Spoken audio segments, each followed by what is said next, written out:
B15 4th floor, कहानी Christian colony की। अध्याय 2। यह है क्रिश्चियन कॉलोनी।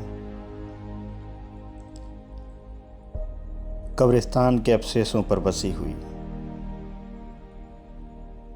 दिल्ली विश्वविद्यालय के उत्तरी कैंपस में पटेल चेस्ट अस्पताल के पास स्थित है। कॉलोनी के सामने से गुजरने वाली सड़क के ठीक विपरीत मॉरिस नगर पुलिस स्टेशन है। इस थाने की बसावट से कॉलोनी में होने वाली गतिविधियों में रोचकता बनी रहती है। यहाँ के पुलिस वालों के साथ कॉलोनी के लड़कों का विशिष्ट रिश्ता है। एक दूसरे के इलाके में आना जाना लगा ही रहता है। कभी लड़के थाने पहुंच जाते हैं तो कभी थाना अर्थात पुलिस कॉलोनी में। आंख मिचौली चलती ही रहती है। यद्यपि ये आना जाना मुख्यतः आपस में छोटी मोटी लड़ाइयों को लेकर ही होता है। किसी बड़े आपराधिक कृत्य का अनुमान ना लगाएं। लोक सेवा आयोगों, सरकारों और अपने समय से प्रताड़ित इन लड़कों में इतनी हिम्मत ही नहीं है कि वे कोई बड़ा अपराध कर पाएं। नौकरी न सही, राजनीति का रास्ता तो खुले। सामने की मुख्य सड़क के दोनों ओर पैदल चलने वालों के लिए काफी चौड़ा फुटपाथ है। सड़क पर या फुटपाथ के सहारे दाएं चलने पर दिल्ली विश्वविद्यालय का एक गेट आ जाता है। जैसे ही आप दाईं ओर फुटपाथ के सहारे बढ़ते हैं तो किनारे पर एक सीधी रेखा में ढेर सारी दुकानें हैं। स्टेशनरी, प्रतियोगी परीक्षाओं की किताबों और फोटो स्टेट की दुकानों की अधिकता है। चौराहे से थोड़ा पहले एक बहुत पुरानी फलों की दुकान है। कॉलोनी के बहुत से लड़कों के लिए फलों की आपूर्ति यहीं से होती है। थोड़ा आगे चलने पर आने वाला चौराहा वैसे तो अन्य चौराहों की तरह ही है, पर फिर भी कुछ चिरकुट टाइप के लोग इसे विशेष मानते हैं। ब्रंडा हाउस और दौलत राम कॉलेज के मध्य स्थित होने के कारण कुछ लोगों के लिए पवित्र चौराहा की तरह है। दौलत राम की ओर बढ़ने पर आमने सामने आर्ट्स फैकल्टी और SRCC भी मिल जाएंगे।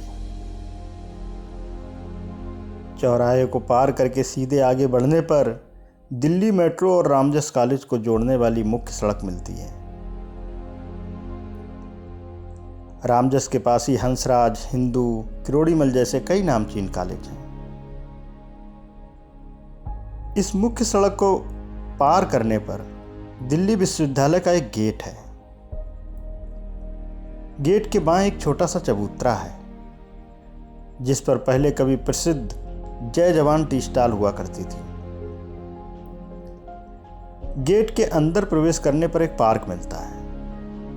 कॉलोनी के बहुत से लड़के यहाँ नियम से दौड़ने और व्यायाम करने आते रहते हैं। आगे बढ़ने पर BC office, rose garden, post office, Bharatiya State Bank, बरिज एरिया आदि मिलते हैं। कॉलोनी वाली सड़क के बाएं चलने पर विजयनगर, हडसन लेन और किंग्सवे कैंप आदि पड़ते हैं। इस ओर आगे बढ़ने पर एक सदाबहार नाला है। बरसों बीत गए पर इस नाले का स्वरूप नहीं बदला। इसकी मदहोश कर देने वाली खुशबू यहाँ से गुजरने वाले को बहुत पहले ही बता देती है, संभल कर चलिए, आगे स्पीड ब्रेकर है। नाले को पार करते ही बाएं हाथ पर एक छोटा सा मंदिर है। इस मंदिर के सभी भगवान प्रायः कंफ्यूज रहते हैं। कारण ये कि उन्हें रोज ही बड़ी संख्या में IAS और PCS आदि की अर्जियां प्राप्त होती रहती हैं।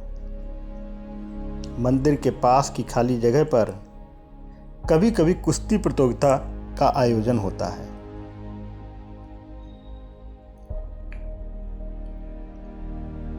अन्य लोगों के साथ साथ कॉलोनी के लड़के भी यहाँ पूजा अर्चना के लिए जाते रहते हैं। यूँ तो कई छोटी छोटी गलियों से कॉलोनी में प्रवेश किया जा सकता है, लेकिन कॉलोनी के मुख्य प्रवेश द्वार पर एक बड़ा सा गेट लगा हुआ है। इसे देखकर अनुमान होता है कि पहले कभी इस गेट का रंग लाल रहा होगा, पर अब तो मटमैला लाल रंग व गेट की प्राचीनता कॉलोनी की प्राचीनता का सर्टिफिकेट है। गेट के अंदर प्रवेश करते ही ऐसा लगता है कि जैसे किसी दूसरी दुनिया में आ गए हैं। सकरी गंदी छोटी छोटी गलियां जो हर समय चहल पहल से भरपूर रहती हैं, जीवंत इतनी कि पूछो ही मत। प्रवेश द्वार से सीधे 50-60 मीटर चलने पर एक चर्च है।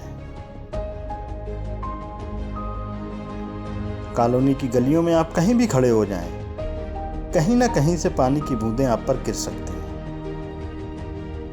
इससे बारिश शुरू होने की गलतफहमी हो सकती है,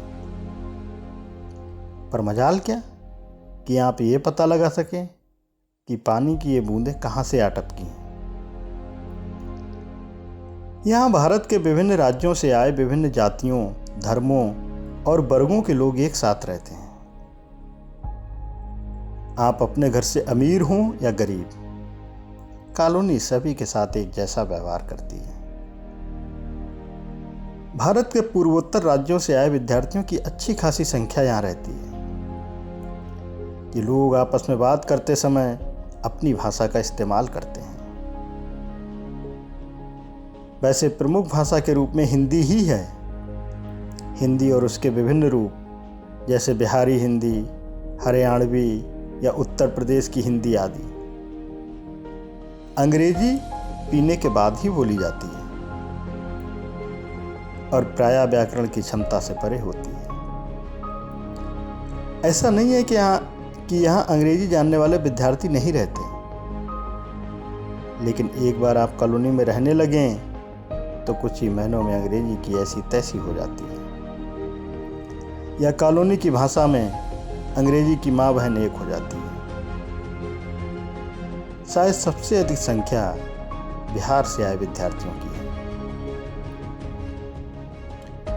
उत्तरी ध्रुव पर 6 महीने का दिन और 6 महीने की रात होती है। दक्षिणी ध्रुव पर भी 6 महीने की रात और 6 महीने का दिन होता है।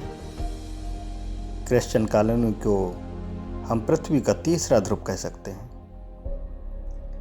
यहाँ कभी रात नहीं होती। चाय की चुस्कियाँ, सिगरेट की दुकानें, पराठों की महक, बन मक्खन और आमलेट यहाँ की रात की खासियत है। आसपास दिल्ली विश्वविद्यालय के ढेर सारे हॉस्टल्स हैं। यदा कदा यहाँ के लड़के लड़कियाँ भी इसका लाभ उठाते हैं। रात में भी दुकानों पर चहल पहल बनी रहती है। दिन में चाय, समोसा, ब्रेड पकौड़ा, लिट्टी आदि यहाँ के जाने माने पकवान हैं। बाहर के लोगों की भी इन पर तीखी नज़र रहती है।